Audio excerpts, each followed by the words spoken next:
Welcome back. Next up, we're going to do another example of loading data asynchronously inside of component didMount. This one's going to be a little different.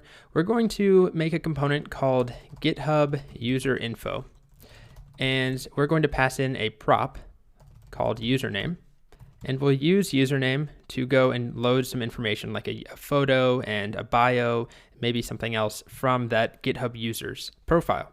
So if we passed in Facebook, we should see the Facebook GitHub profile. If we pass in my username, which is just Colt, we'll see some info on my GitHub profile and probably a terrible profile picture from years ago.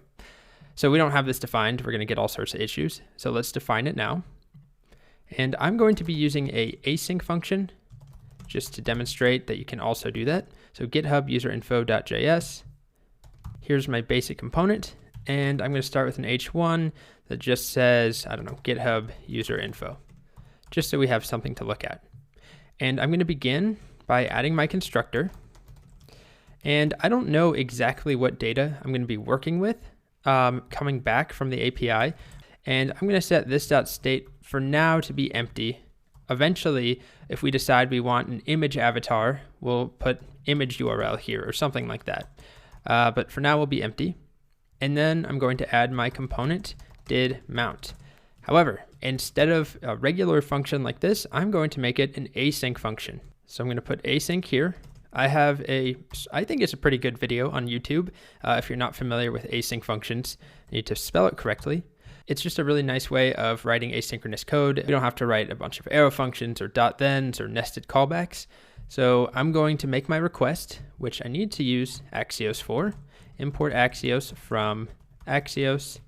And then in here, I'm going to make a variable called response equals axios.get. And the URL we're going to request looks like this, where we append the username to the end. So user/Colt would give my information. So I'm going to actually make a separate variable for this. We'll call it const URL equals, and I'm going to replace those quotes with backticks so that we can interpolate with the $, this.props.username. So that's what we're passing in over here in app.js. Facebook, Colt, it's called username. So over here, we're going to add it in and make a request with that URL. And then we're going to say await axios.get. And then I can write code without having to do a .then. I don't need a callback. Whatever I write after this await is going to wait for this to finish and to return something. So console.log, let's just do response.data and see what we get back. We'll see if there's any issues so far. Oh, I have to make sure I import it here, and then we should be good to go. So let's open up the console, and what do we see? Here's the data we get back. So if we look at the data, we have, let's do the avatar URL to get an image so we can display an image. So we want avatar URL, and is there, okay, I don't have a bio on mine, so I guess we won't do that. And we'll do name, and we'll leave it at that. So we'll get the full name. Let's look at the Facebook one.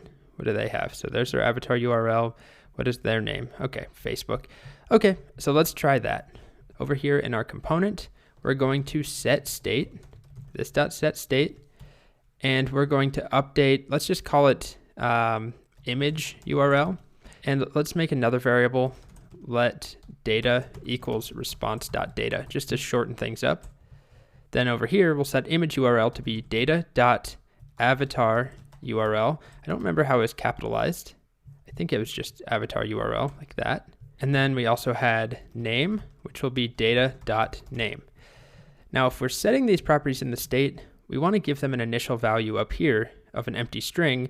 Otherwise, if I try and display them, if I try and make an image right now, we saw this in the last video with source of this.state.image URL, we're going to run into a problem because the first time it renders, the constructor runs, renders run, there is no this.state.image URL, and actually technically we're not going to get a breaking error in our code because state is defined.